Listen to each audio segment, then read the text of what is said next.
आज विश्व भर में पर्यावरण दिन मनाते हैं, लेकिन भारत में पर्यावरण दिन एक ही दिन नहीं होता। पूरे 365 दिन हमारे लिए पर्यावरण दिन ही होते हैं, क्योंकि हमारे संस्कृति में पहले से कहा है कि प्रकृति और मनुष्य को साथ साथ चलना है, यह सहजीवन है। और इसीलिए शायद एक ही देश है भारत, जहां पेड़ों की, पक्षियों की पूजा होती है। ऐसा करने वाला मैंने तो दूसरा देश नहीं देखा है।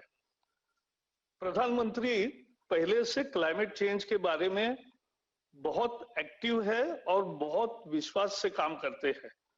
आज भी रिको रिस्टोरेशन की थीम है। पिछले साल यूएनसीसीडी का जब दिल्ली में सम्मेलन हुआ था, तो प्रधानमंत्री जी ने 2,60,00,000 हेक्टेयर आने वाले 10 साल में डिग्रेडेड का जमीन वो हम फिर से उपजाऊ करेंगे, ये प्रण किया है। ये महत्वपूर्ण है। फिर गुजरात में उन्होंने पहली दफा क्लाइमेट चेंज डिपार्टमेंट निकाला, क्लाइमेट चेंज मिनिस्ट्री यहां भी की, और एक किताब अल गोर का बहुत दिनों से चल रहा था, इनकन्वीनियंट ट्रूथ, उसका एक बहुत प्रयोगों के आधार पर कन्वीनियंट एक्शन, ये किताब मोदी जी का लिखा। मैंने देश के सभी नेताओं को जो हमें पेरिस के समय मिले, उन सबको दिया और सबने बड़ी प्रशंसा की। पेरिस समझौते का एक ही वाक्य कहूंगा कि पेरिस समझौता आखिरी दिन होगा नहीं होगा ऐसा पेच आया था।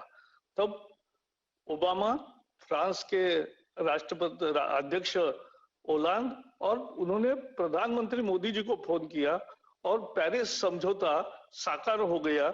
ये भूमिका उनकी हमें लीडरशिप की रही है। उन्होंने जब उस समय इंटरनेशनल सोलर अलायंस निकाला और 100 मेगावाट का 175 गीगावाट का टारगेट रखा, तो लोगों को असंभव लग रहा था, क्योंकि उस समय केवल 22,000 थे और 22,000 से 1,75,000 मेगावाट कैसे होगा। लेकिन आज 1,36,000 मेगावाट यानी 136 गीगावाट नवीन ऊर्जा हो गई। ये दूसरा एक प्रसंग केवल एक वाक्य में बताऊंगा कि यूएन में जब मैंने ये कहा कि हमारे यहाँ गैस पर $6 का हम कार्बन टैक्स एक तरह से लगा रहे हैं, तो लोगों को आश्चर्य हुआ। बान की मून जनरल सेक्रेटरी थे, उन्होंने और बाकी सभी देशों ने बोले पार्लियामेंट ने एग्री कैसे किया। मैंने कहा हमारे यहाँ 36 पार्टी है, लेकिन इस पर किसी ने मतभेद नहीं किया और सबने समर्थन दिया। आज जो एक प्रधानमंत्री जी ने 2 कल्पनाएं पेरिस में रखी, उसको हमें आगे ले जाना ही हमारा मुख्य काम है, लाइफस्टाइल और क्लाइमेट जस्टिस। और ये दोनों प्रियम्बल में आए, लेकिन उसको आचरण में लाने के लिए भी हम हर बार सभी देशों के साथ सलाह मशवरा करते हैं। अंत में इतना ही कहूंगा कि आज इथेनॉल का जो नया निर्णय करेंगे वो बहुत ही प्रेरणादायी होगा, ऐतिहासिक होगा। और इलेक्ट्रिकल कार को भी बढ़ावा दिया जा रहा है, इलेक्ट्रिकल वाहनों को बढ़ावा दिया जा रहा है। और तो और एक बायोफ्यूल पर दिल्ली से देहरादून और देहरादून से दिल्ली एक कमर्शियल फ्लाइट भी ऑपरेट हुई। यही भारत की लगातार पर्यावरण के बारे में सोच और एक्शन है।